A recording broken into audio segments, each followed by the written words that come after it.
Il y a des gens dont la pensée va si loin qu'elle dérange, pas parce qu'ils sont prétentieux, mais parce qu'ils voient ce que les autres préfèrent ignorer. Ils pensent trop, ressentent trop, parlent trop vrai. Et dans une société obsédée par l'apparence, la conformité, la distraction, les véritables esprits profonds deviennent des étrangers. Mais pourquoi ? Pourquoi les intelligents sont-ils souvent rejetés ? Pour le comprendre, il faut plonger dans l'esprit d'un philosophe, solitaire, radical, oublié, Arthur Schopenhauer. Schopenhauer disait « La solitude est le destin de tous les esprits supérieurs, non pas parce qu'ils la choisissent, mais parce qu'elle les choisit. Quand votre esprit s'attarde sur des questions fondamentales, la mort, le sens, la souffrance, vous devenez étranger aux conversations superficielles, aux fêtes bruyantes, aux ambitions sociales ordinaires. L'intelligence véritable n'est pas une décoration sociale. C'est un fardeau, un poids, un exil silencieux dans un monde de bruit. Pour Schopenhauer, l'humanité fuit la vérité. Pourquoi ? Parce que la vérité fait mal. Elle détruit les illusions réconfortantes. Celui qui dit la vérité est souvent vu comme cynique, froid, dépressif. Mais peut-être qu'il voit simplement plus loin. Dans un monde saturé de dopamine, de réseaux, de publicité, l'intelligence lucide devient un poison. On préfère l'humoriste qui fait rire, même s'il ment, plutôt que le penseur qui fait réfléchir, même s'il dit vrai. L'ordre social repose sur des conventions. On travaille, on consomme, on se marie, on se conforme. Mais les individus vraiment intelligents remettent tout cela en question. Pourquoi travailler si cela n'a aucun sens ? Pourquoi se marier si l'amour est instable ? Pourquoi suivre la foule si la foule se trompe ? Il dérange car il pose les mauvaises questions au mauvais moment. Et ce que la société ne comprend pas, elle l'étiquette comme dangereux, étrange, voire fou. Être intelligent ne signifie pas être arrogant. Ce n'est pas se croire au-dessus, c'est souvent l'inverse. C'est se sentir trop conscient pour être heureux dans l'ignorance, trop lucide pour se laisser bercer par les illusions collectives.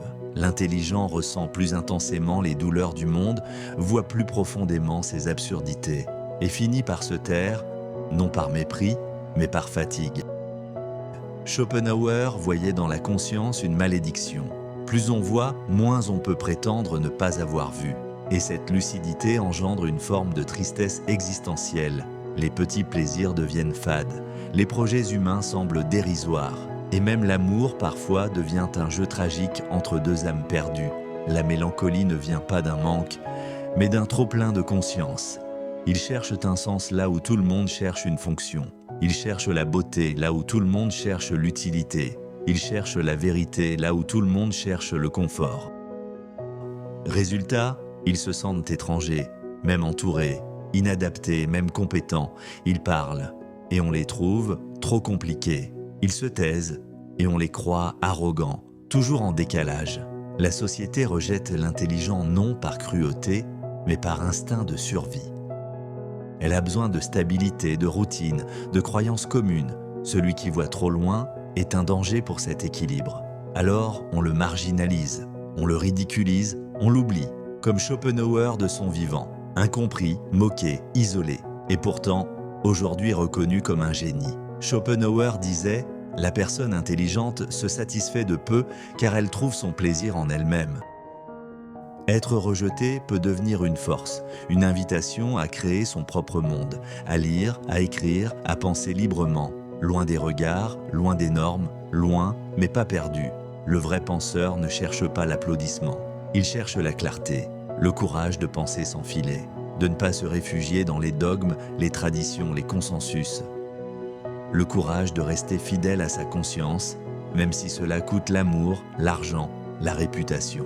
Le courage de regarder le monde dans les yeux et de ne pas cligner. Ce courage est rare. Et c'est pourquoi il est souvent seul, mais aussi pourquoi il est précieux. Beaucoup de ceux que l'on a rejetés étaient simplement en avance. Nietzsche, Tesla, Kierkegaard, Emily Dickinson, trop profonds pour leur époque, trop vrais pour être compris. Le rejet n'est donc pas toujours une condamnation, c'est parfois un témoignage, un signal silencieux que vous êtes en train de sortir du troupeau. Et si vous vous sentez seul, incompris, trop lucide, rappelez-vous, ce n'est peut-être pas une malédiction, mais une initiation. Le monde rejette parfois ceux qui voient trop clair. Mais ce rejet n'est pas une fin, c'est le début d'un autre chemin. Un chemin intérieur, un chemin plus difficile, mais plus vrai. Schopenhauer n'a pas eu besoin de l'approbation de son temps. Il a écrit pour l'éternité.